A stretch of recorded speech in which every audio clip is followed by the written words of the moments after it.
In 1991, the small Arab state of Kuwait was at the center of the last major war of the 20th century.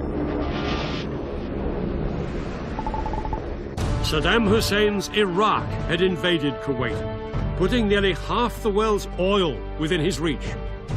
Virtually everyone agreed he had to be stopped.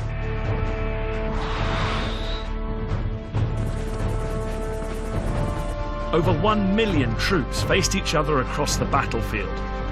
Revolutionary new technology like stealth bombers, cruise missiles and precision-guided bombs would make this a battle unlike anything anyone had seen before.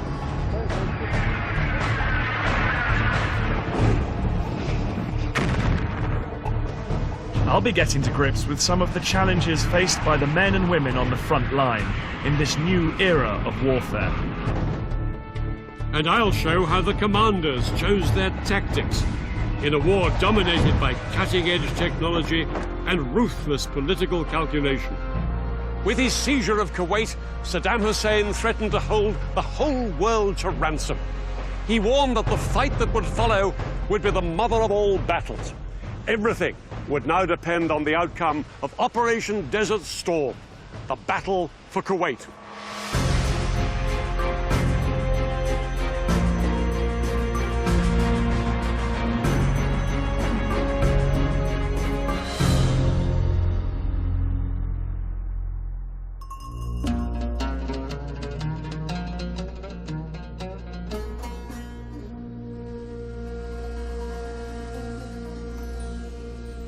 In the early hours of August 2nd, 1990, Iraq's army shocked the world by invading its neighbor, Kuwait. They smashed through the defenses on the border and headed straight down this road towards the capital, Kuwait City.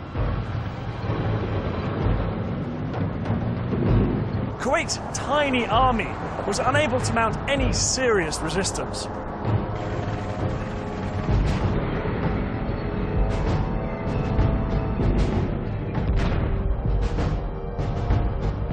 Thousands of Iraqi troops were soon swarming through the capital.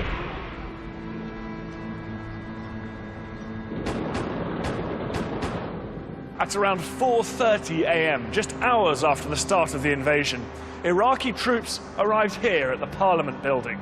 The guards were taken completely by surprise, and within minutes, Kuwait's parliament had been captured. The ruler of Kuwait, the emir, along with most of the royal princes, abandoned their palaces and fled. By the end of the day, the entire country of Kuwait was completely overrun, as thousands of Iraqi troops continued to pour across the border. And they were all obeying the orders of one man, Saddam Hussein.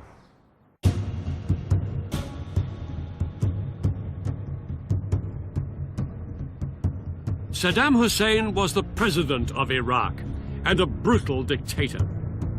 For 11 years, he had enforced a violent regime that murdered and tortured without hesitation. He'd built up the fourth largest army in the world, with over 1 million troops. But his regime was in serious trouble. Not least because an 8-year war with his neighbor Iran had left him with a mountain of debt.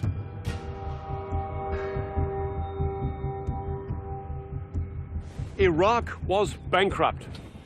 Saddam had to come up with a solution to his cash crisis, and it lay across the border here in Kuwait. This is Iraq, and here is Kuwait. Kuwait is almost floating on oil. Outside the capital, Kuwait City, oil wells cover much of the country. To the north, there are oil fields on the border with Iraq. Here in the center, the Burgan oil field is the second largest in the world. Altogether, Kuwait held 10% of the world's oil, and it was this vast wealth that Saddam had captured. Together with the Iraqi oil fields that Saddam already owned, he now had control of over 1/5 of the world's oil reserves.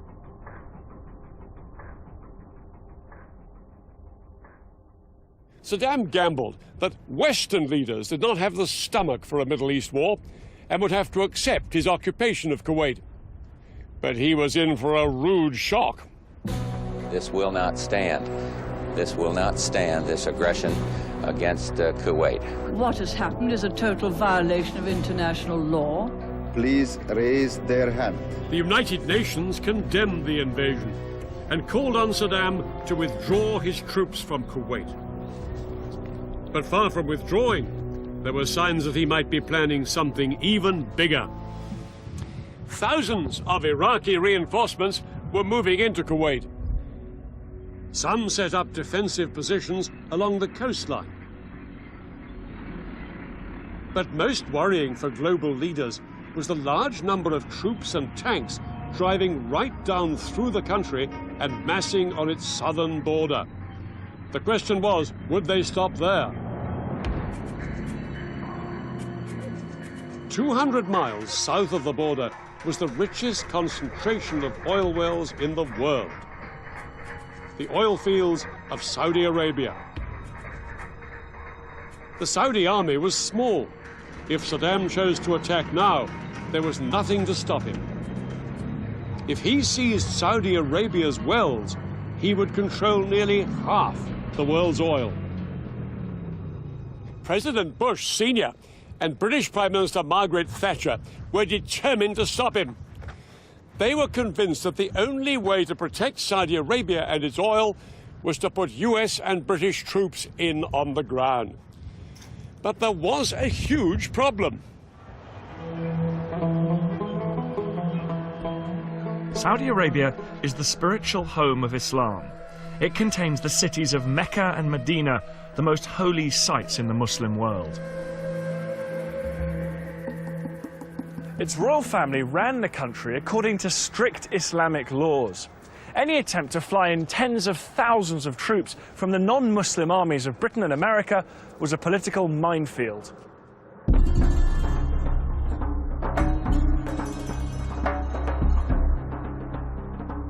On August the 6th, 1990, just 4 days after Iraq had invaded Kuwait, a top-rank White House team flew to Saudi Arabia to meet King Fahd.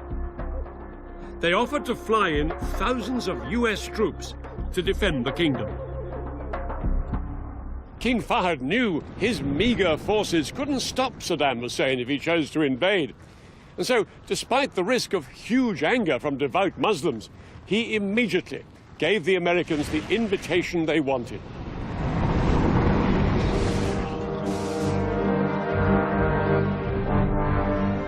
Within hours, one of the biggest deployments of troops since World War II was underway.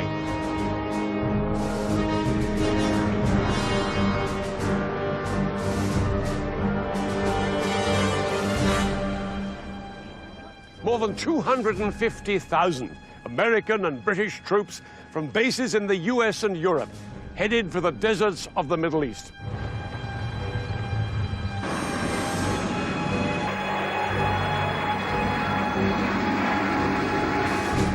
The Americans and British were determined that their stand against Saddam Hussein should be seen as an international operation and not as an American-led attack on an Arab country. In the coming months, troops from over 30 countries would take their place alongside the Americans and British in the Saudi Arabian desert. It was an extraordinary coalition that even included several Arab states like Egypt and Syria. But it was the Americans that dominated. The man in charge was called General Norman Schwarzkopf. He was a giant of a man with a keen intellect. He also had a fiery temper, and he set the tone with one of his first public comments about Saddam Hussein. If he dares come across that border and come down here, I'm completely confident that we're going to kick his butt when he gets here. Schwarzkopf was a tough talker, but he knew he faced a mammoth task.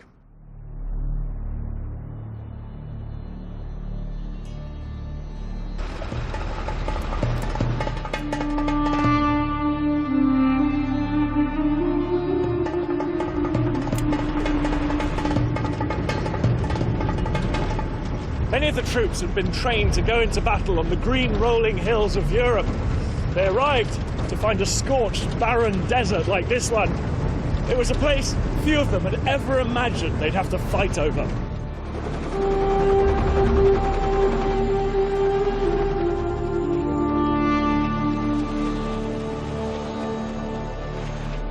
The sand clogged their engines, they got in their food, and no one was even sure it was stable enough to take the weight of the big American combat vehicles.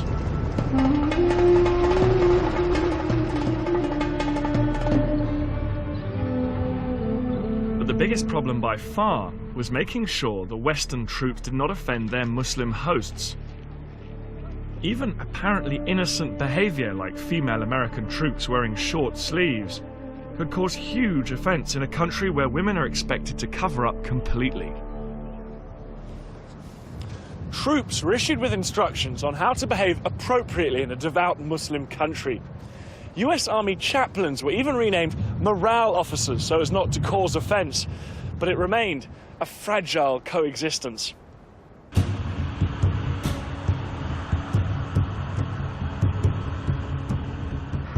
An Iraqi attack on Saudi Arabia remained a constant fear for the coalition. But it was the stories about the actions of Saddam's army inside Kuwait that outraged world opinion. They brought a reign of terror to Kuwait, including summary executions in the street.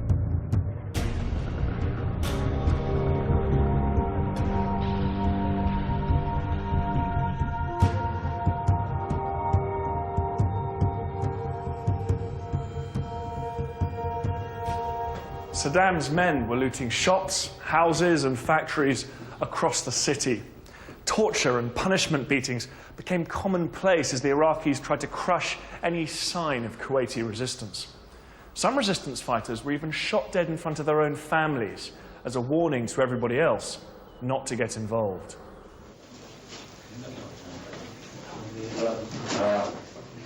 Western civilians living in Kuwait and Iraq had been rounded up and taken to Baghdad as hostages.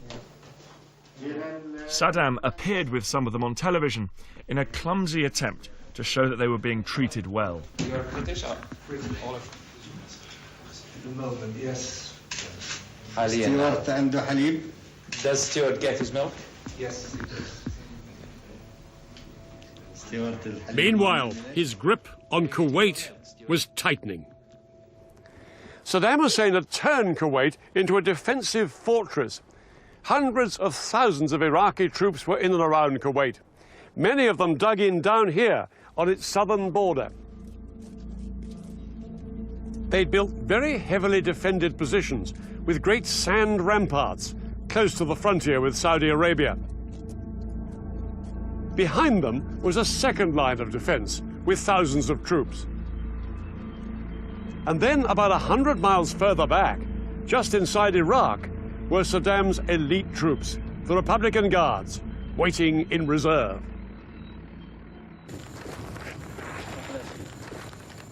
By November 1990, world leaders had run out of patience with Saddam. Although he hadn't attacked Saudi Arabia, he showed no signs of withdrawing from Kuwait.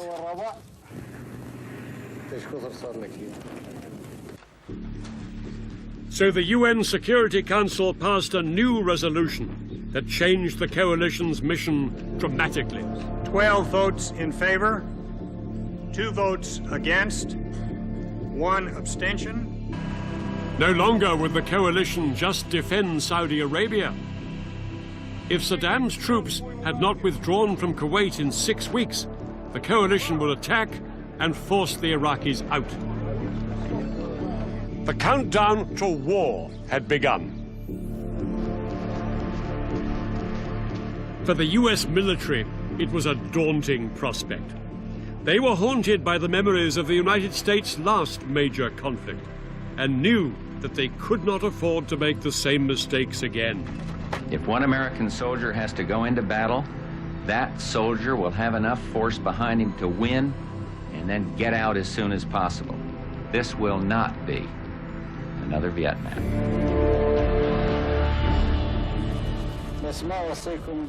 But Saddam was determined that that was exactly what it would be. He calculated that if the Americans attacked, his best hope was to inflict massive casualties on the US troops.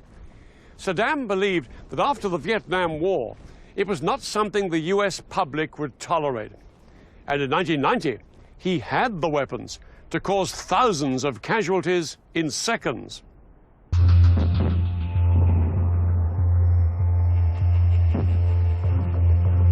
Just 2 years earlier, in March 1988, the Iraqi army had attacked a Kurdish village in northern Iraq, using a mixture of mustard gas and the nerve agent sarin. 5,000 people were killed, and thousands more suffered terrible injuries.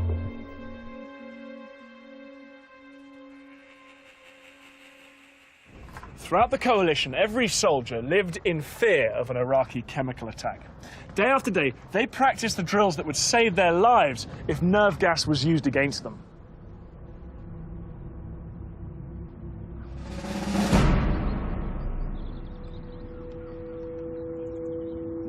To understand more about what this meant to the coalition troops, I joined a British Army training exercise.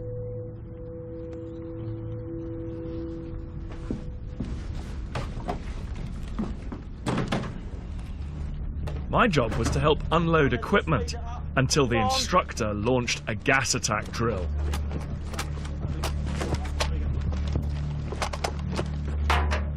Gas, gas, gas!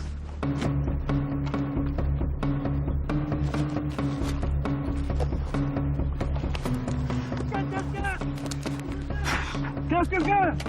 9 seconds, come on. Think about the drills.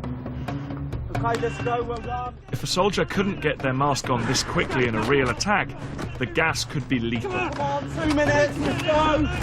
I then had to carry on with my task, exactly like the troops would in a combat situation. Come on, work hard, well done. Come on, really gotta get this. Terminate this. Come on! Come on!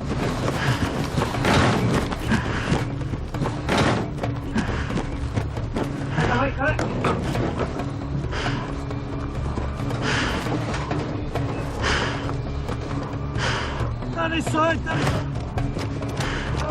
Keep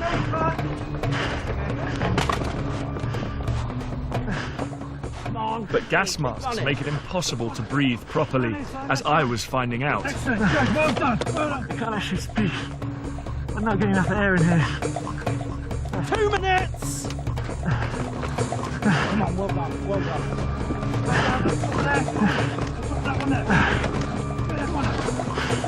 Let's go. Excellent, good, well done. Stop! Stand still. Unmask. That's good. Good, well done.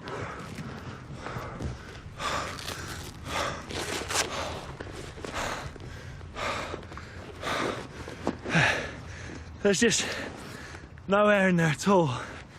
And the idea of fighting something like a battle under those conditions is absolutely unimaginable, and that's a lot harder than what I was just doing there, those shuttle runs. The idea of spending hours on hours in this get-up, charging across hills, is extraordinary.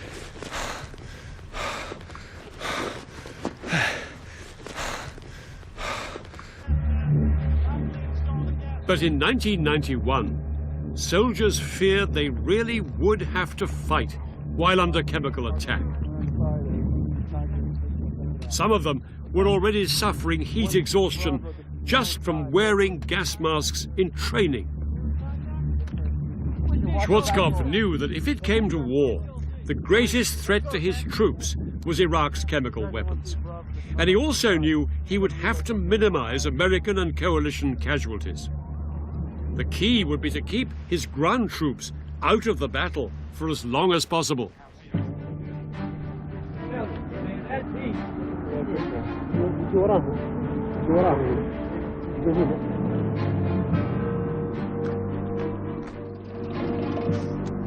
Schwarzkopf's plan was to launch a colossal air attack on Iraq itself and on its forces on the ground, to try and force Saddam to abandon Kuwait.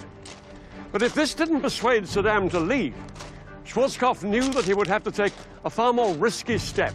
He'd have to order his forces to fight their way into Kuwait. And some of the experts predicted that this would cost thousands of American lives. His strategy would call upon the full might of the United States Armed Forces. More and more of the world's most sophisticated aircraft, tanks, and weapons were arriving in the Gulf. And 6 American aircraft carriers with over 400 planes would be positioned within striking distance of Iraq and Kuwait.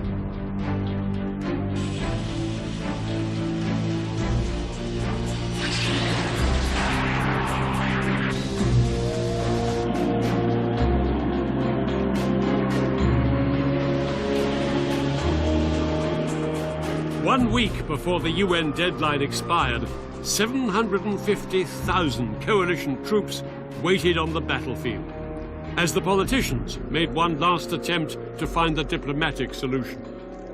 The US Secretary of State, James Baker, met Iraq's Foreign Minister, Tariq Aziz, in Geneva. Both men knew that tens or even hundreds of thousands of lives were at stake. And James Baker warned the Iraqis not to use chemical weapons, reminding them that America had nuclear bombs. But 7 hours of talks ended in failure. If Iraq should choose to continue its brutal occupation of Kuwait, Iraq will be choosing a military confrontation which it cannot win and which will have devastating consequences. But Saddam remained as defiant as ever and promised his people a great victory. He warned that the Americans depended too much on technology. He boasted that Iraq could rely on the bravery and experience of its soldiers. Their faith would defeat the enemy. At midnight on January the 15th, 1991, the UN deadline expired. Across the world, people watched and waited. Everybody knew it was just a matter of time before the war began.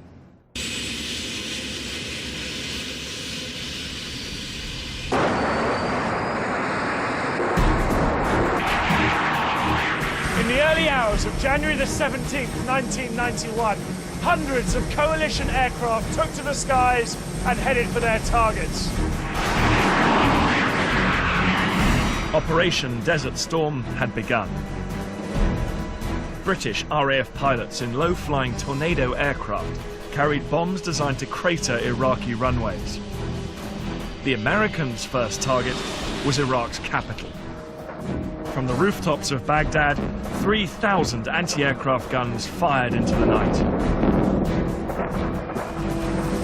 Flying straight into this wall of fire were 8 American bombers. They were so sophisticated that the Saudis had nicknamed them Ghosts. The F-117 stealth bomber was designed to be invisible to radar. But this was its first test in major combat. The stealth's first target was the main communications tower in Baghdad. At exactly 3 a.m., the pilot in the lead aircraft pushed the button and a 2,000-pound laser-guided bomb descended on its target.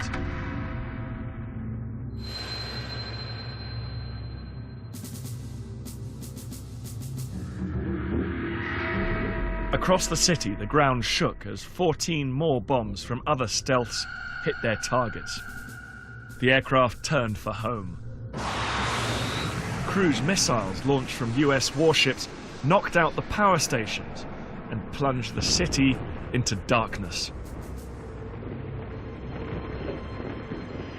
The air campaign, unleashed by the coalition against Saddam's Iraq, was codenamed Instant Thunder. It was the most powerful and focused use of air power in the 20th century. On the first night, coalition aircraft flew over 1,000 sorties. They hit power stations, radar and communication networks, airfields, and chemical weapons facilities. The aim was first to gain control of the skies above Kuwait and Iraq, and destroy Saddam's ability to coordinate his forces, and then to target the forces themselves.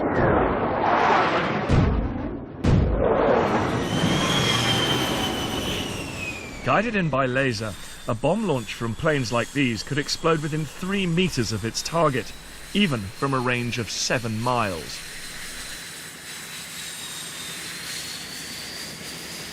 The bombing campaign had badly damaged Iraqi radar stations and gave Iraqi pilots little chance to respond. Rather than fly blind against the most sophisticated air force the world had ever seen, most of them opted to leave their aircraft inside hardened hangars and try and sit it out. Throughout that night and into the following day, American and coalition aircraft continued to attack Iraqi targets, including Saddam Hussein's palaces. Saddam Hussein was in fear for his life. He moved between safe houses to avoid the coalition attacks. But in public, he would not be cowed. On Baghdad radio, he declared that the mother of all battles had begun. And in secret, he ordered his army to launch the weapon that he hoped would blow the coalition apart. Its target was a country over 700 miles from Kuwait.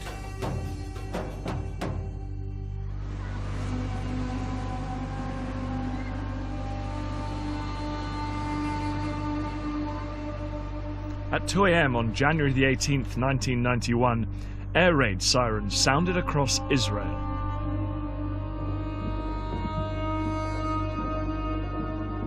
They warned of a Scud missile attack from Iraq heading for Tel Aviv, Israel's biggest city.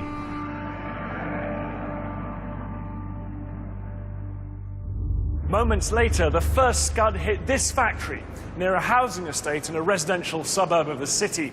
Initial reports from the Israeli army suggested that Israel was under chemical attack.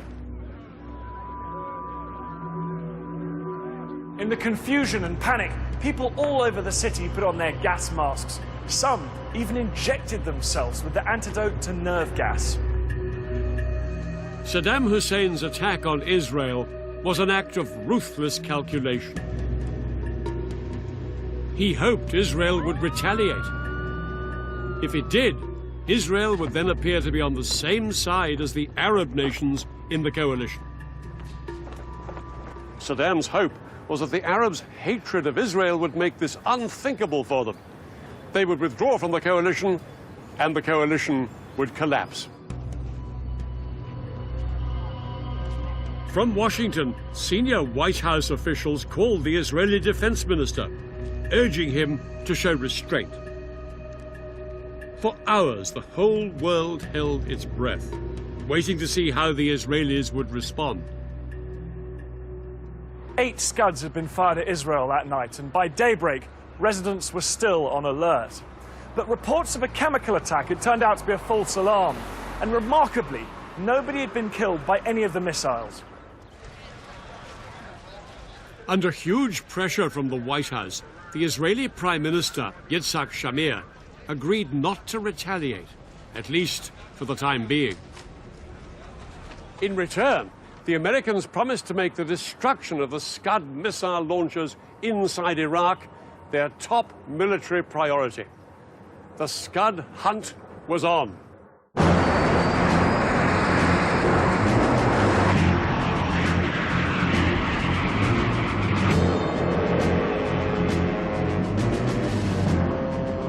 Coalition aircraft began flying around the clock, searching thousands of square miles of empty desert, hoping to spot Iraq's estimated 20 mobile Scud launchers and then destroy them. For the American commander, General Schwarzkopf, it was a tough challenge. Finding the mobile launchers is like finding a needle in a haystack, as you can well imagine. Scuds continued to hit Israel, and Washington ordered Schwarzkopf to step up the search.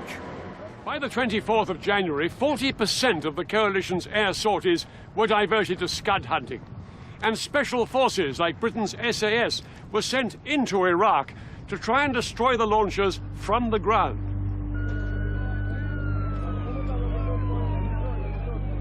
The Scud attacks on Israel went on, but still they failed to break up the coalition as Saddam hoped.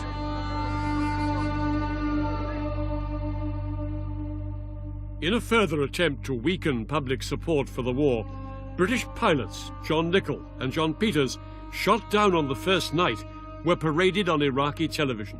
They had been tortured and were forced to denounce the war. This war should be stopped so we can go home. I do not agree on this war with Iraq.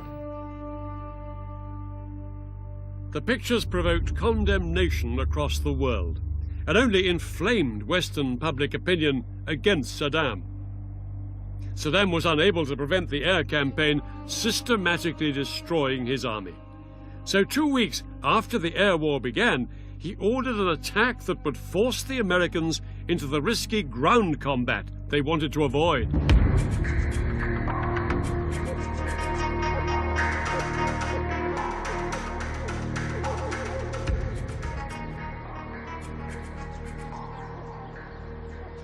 At around 8:30 p.m., Iraqi troops broke cover from their positions here in Kuwait and headed down there towards the Saudi border. Their movement was watched by an unmanned American spy plane, feeding pictures back to its operator. What do we have here? Holy crow. Let's see what they are. Man, this is something. Here we go. Closer, closer. And 2,253 hours.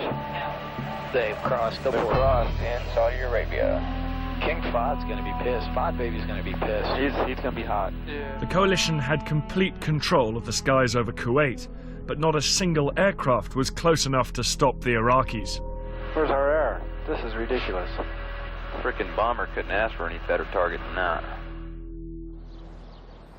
The Iraqis took the coalition by surprise.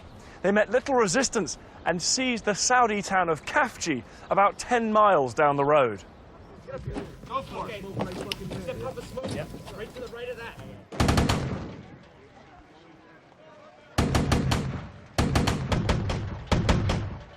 Troops from America, Qatar and Saudi Arabia now had to fight their way into the city to regain control.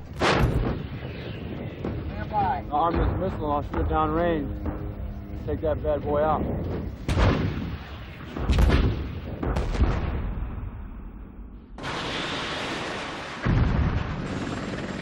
And when air support finally arrived, they had a decisive advantage.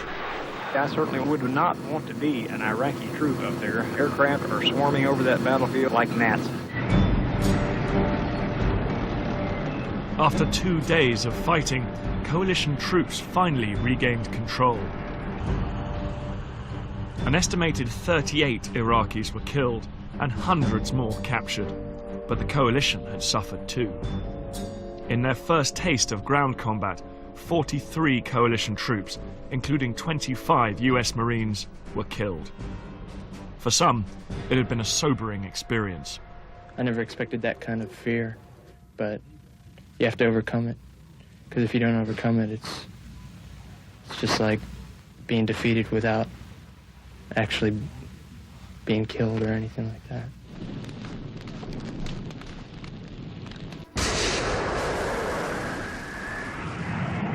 But with Khafji back in coalition control, world attention turned once again to the air campaign, which was now in its 4th week.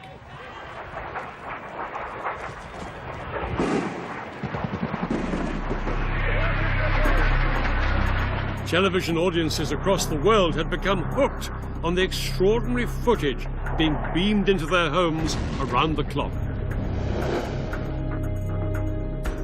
It was all part of the public relations war.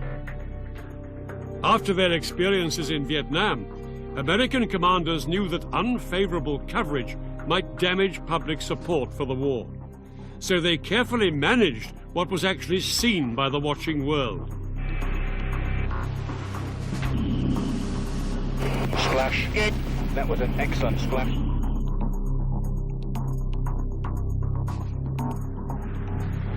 The American general who commands all the Allied forces in the Gulf has said that Operation Desert Storm has been going according to plan. The aim was to portray the war as clinical and bloodless, with so-called smart bombs making surgical strikes. I'm now going to show you a picture of the luckiest man in Iraq on this particular day. Keep your eye on the crosshairs. Right through the crosshairs. And now in his rearview mirror.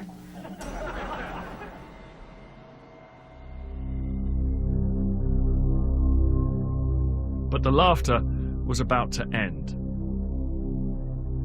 In the early hours of February the 13th, 1991, 2 stealth bombers flew towards the Al-Amariya bunker in the suburbs of Baghdad on what was supposed to be a routine mission. Shortly after 4:30 a.m., they released 2 laser-guided bombs.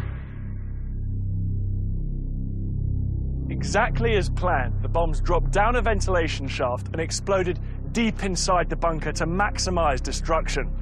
The trouble was, it was packed with over 400 civilians. American criminals! Why? For what the war?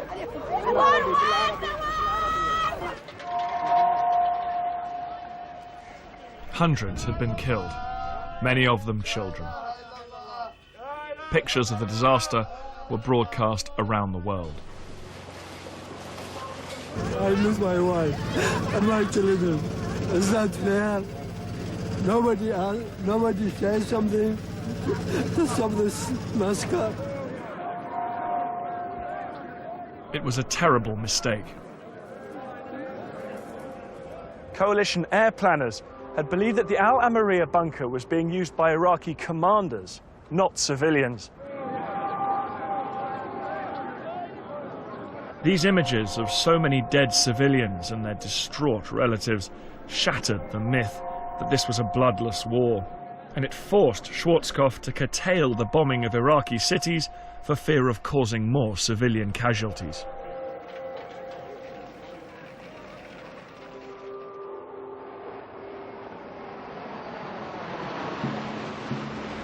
But the Iraqi army got no such reprieve. The air campaign had battered Iraqi targets for over a month, and still, Saddam had not withdrawn his army from Kuwait. Schwarzkopf knew coalition ground troops would soon have to drive them out, and in preparation, he intensified the airstrikes against the Iraqi front line.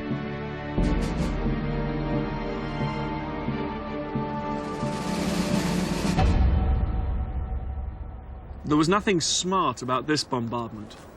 Old-fashioned planes like the giant B-52s that had flown over Vietnam dropped old-fashioned explosives and napalm on the Iraqi positions. When a canister of napalm hit the ground, it exploded in a mass of burning jelly, which incinerated anything it touched and sucked the air out of everyone's lungs within 50 meters. Coalition airmen flew around-the-clock bombing missions attempting to destroy 50% of the Iraqi armor. We're trying to get ready for the ground troops to go in.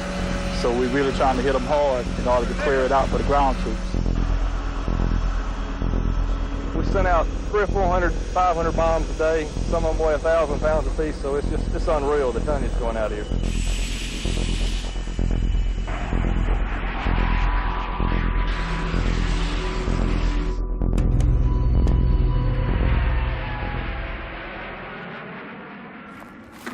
In retaliation for the coalition's continuous aerial bombardment, Saddam Hussein unleashed a new kind of destruction. He ordered the Iraqi army to blow up the oil fields of Kuwait. It created scenes of apocalyptic devastation. It looks like what I envisioned hell would look like. The country of Kuwait is burning. Hundreds of wells were blown up, sending a wall of flame and smoke thousands of feet into the air. Pipelines were ruptured, storage tanks exploded, and huge lakes of oil pooled in the desert sand.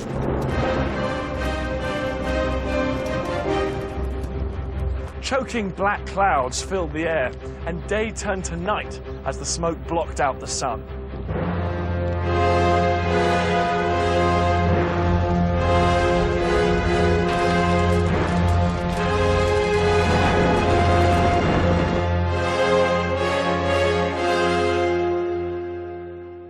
This piece of environmental vandalism only increased the pressure on Schwarzkopf to launch the ground campaign. His plan was a masterpiece of strategic deception. The main attack would appear to come down here, across Kuwait's southern border. 40,000 American Marines would thrust up into the Iraqi defenses. Alongside them, troops from other coalition countries, including large forces from Syria and Egypt. Their job was to make Saddam think they were just the start of a much larger attack from here in the south. But Schwarzkopf's main blow would come not from the south, but from the west. Under the cover of the air war, he had secretly shifted the bulk of his army, 1,500 tanks and nearly 300,000 men, up to 300 miles off to the west to launch a giant left hook. His main heavy tank force, with Britain's men and tanks on their right flank, were waiting for the signal to burst into Iraq and swing east into Saddam's Republican Guard divisions, dug in on the Kuwait-Iraq border. Schwarzkopf's men had a double mission: to liberate Kuwait and to so weaken the Republican Guard and the Iraqi army that they could never cause trouble in the area again. On the 24th of February, 1991, the ground attack began.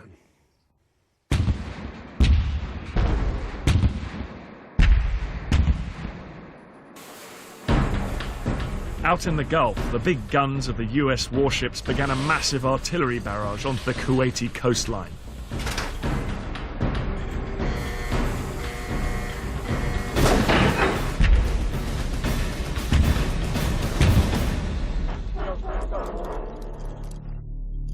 But the real attack would come from the ground troops.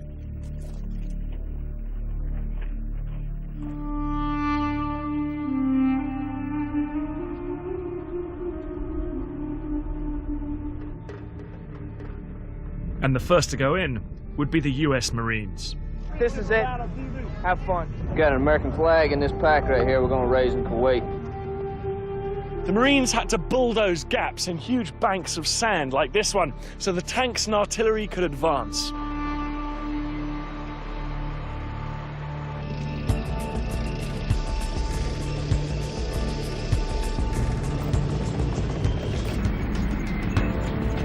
As the first troops went in, none of them knew what would happen.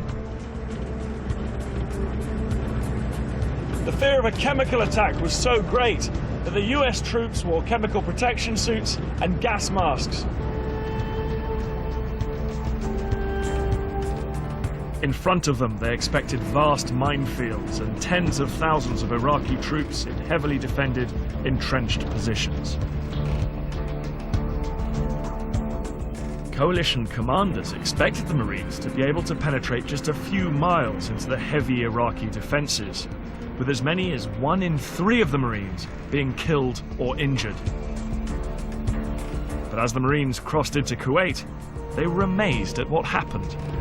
Everywhere, Iraqi troops either abandoned their positions or were raising the white flag in surrender.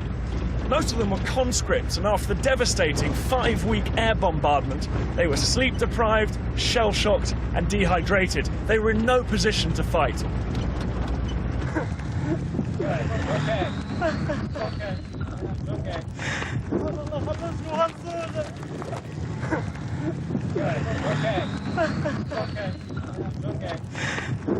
All right. Hey, let's go! Get up here! The Marines continued forward into Kuwait. There was little resistance, and nearly everywhere their progress was unopposed. Right now, I feel sorry for the people that are remaining on the enemy side because we're going to wipe them out. It's just a matter of time. The Marines were scoring a major success in their thrust up here into Kuwait, almost too successful.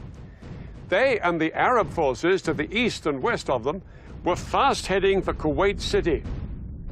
There was now a risk that some of the crack Iraqi units, like the Republican Guard up here, might retreat before Schwarzkopf's army could destroy them.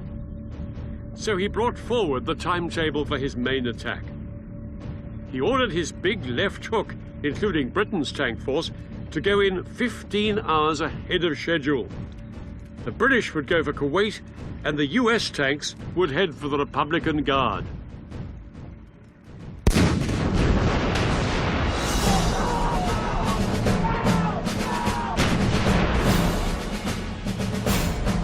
"10 hours into the ground war, at 2:30 p.m., British and American troops began a massive artillery barrage onto the Iraqi positions in front of them.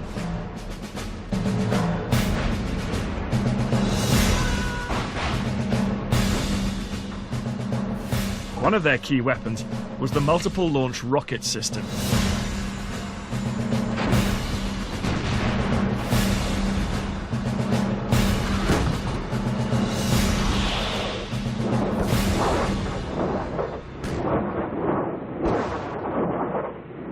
As each of the rockets burst in the air above the Iraqis, it scattered 644 bomblets over them. It was as if they were being showered by hand grenades. In just over 30 minutes, more than 500,000 of these bomblets landed on the Iraqi troops.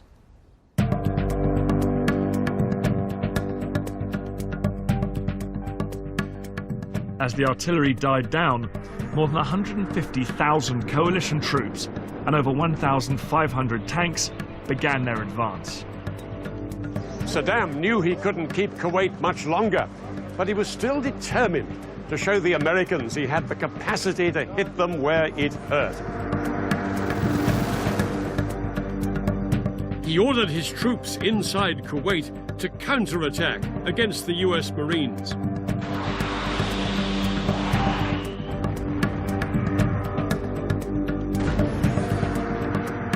But they couldn't match the Americans' firepower, nor halt their relentless drive towards Kuwait City. However, Saddam still had one last sting in his tail.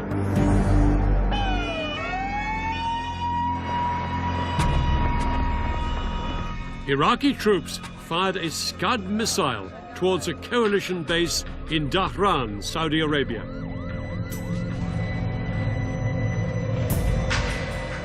The resulting explosion killed 28 Americans, and 100 were left wounded. These ambulances has to go up there. It was their biggest single loss in the war so far.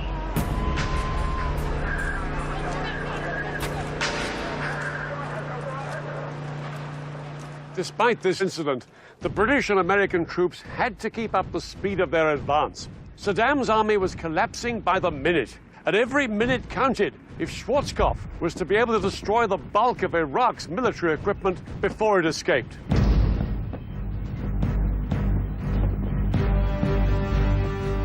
Schwarzkopf's main armored thrust had swept across 100 miles of Iraqi desert west of Kuwait and closed in on Saddam's elite Republican Guard. Finally, at 4 p.m. on the 26th of February, they came face to face. A gunner in one of the lead vehicles spotted a line of Iraqi tanks on the horizon. The US tank commander realized that he was heading straight for a major Republican Guard position. The gunner in the lead American tank quickly fired off a shot at one of the Iraqi tanks. Seconds later, the American commander watched as the shell landed directly on the target. The Iraqi tank exploded, throwing a man out through the hatch, engulfed in a ball of flame. Within seconds, the other American tanks had opened fire. In just a few minutes, the Republican Guard's position had been obliterated. The Iraqi tanks had been utterly outgunned. The American tanks could score a hit on the move from over 2,000 meters away. Iraqi tanks were only accurate below 1,700 meters, and they had to be stationary.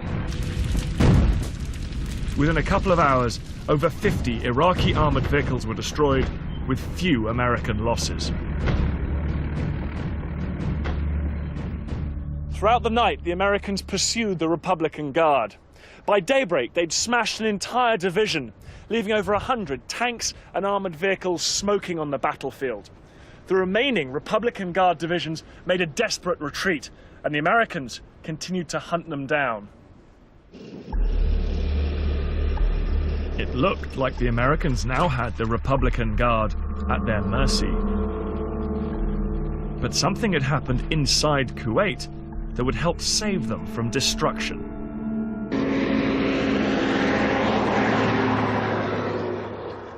Iraqi troops had been fleeing from Kuwait City in any vehicle they could get their hands on.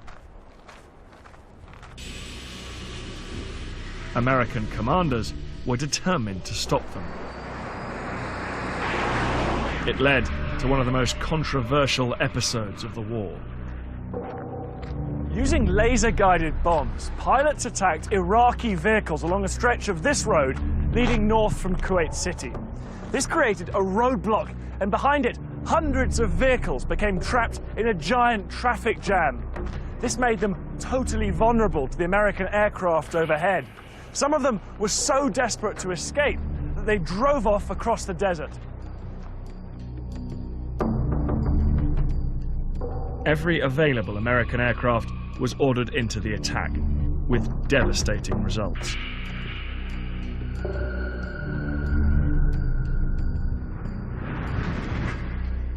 For mile after mile, charred vehicles and human corpses littered the desert and choked the two main roads going towards Iraq. An estimated 2,000 vehicles were destroyed. Only very few of them were tanks or armored personnel carriers. Most were civilian vehicles stolen by the Iraqi army as they fled Kuwait City. Nobody knows how many hundreds or thousands of Iraqis died in the attacks. The American leadership realized that pictures like these would soon be on television around the world, and they feared it would look like a massacre. This would become a key factor in deciding when to end the war.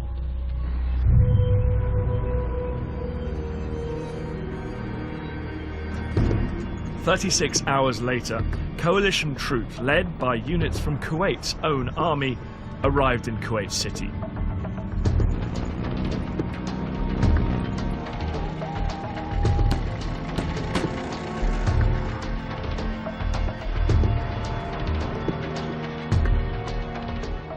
The streets soon filled with vehicles as people celebrated the end of the Iraqi occupation. Welcome in Kuwait. Welcome, Mr. Bush. Welcome.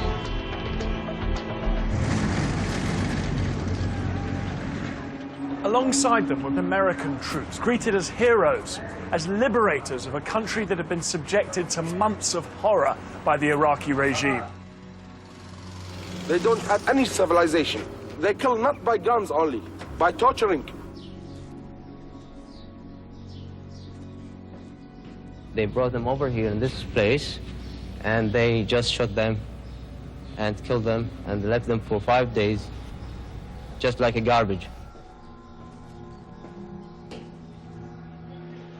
They want to put name Saddam in my hands, and they tell me to remember it, even you are an old man.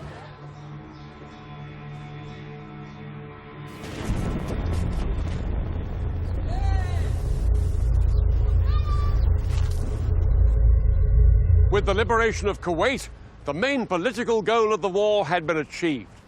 But the Republican Guard had not yet been destroyed. However, President Bush feared that continuing to bomb a retreating enemy might give the impression that America was behaving like a bully. And so, on February the 28th, 1991, Bush declared a ceasefire. I am pleased to announce that exactly 100 hours since ground operations commenced and 6 weeks since the start of Operation Desert Storm, all United States and coalition forces will suspend offensive combat operations. The Gulf War was over.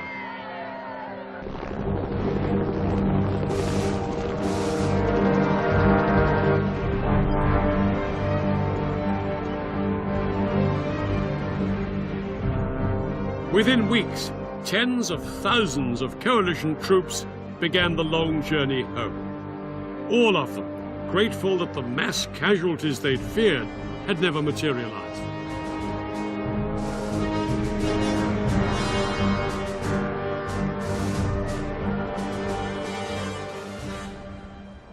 In total, 248 coalition troops were killed, far less than anyone had dared hope.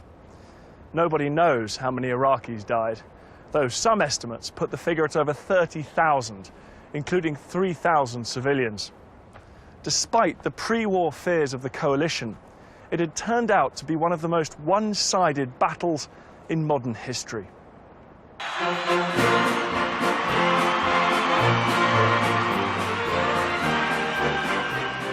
Schwarzkopf and his men returned home to a hero's welcome.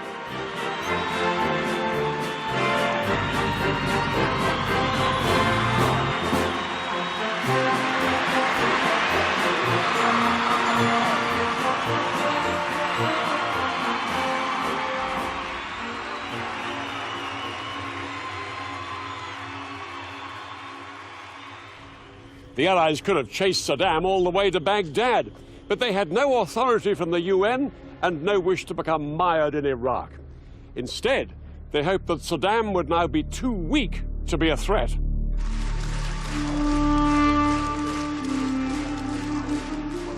But Saddam's regime did not crumble as the Americans hoped. He crushed two uprisings that followed the end of the war and remained in power for another 12 years.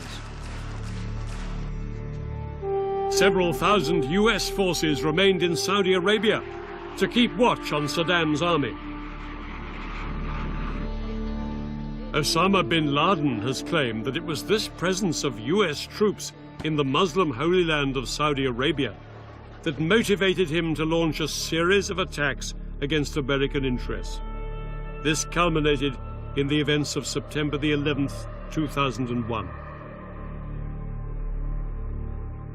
President Bush's son, George W. Bush, was now in the White House, and in response to the 9/11 attacks, he declared a global war on terror.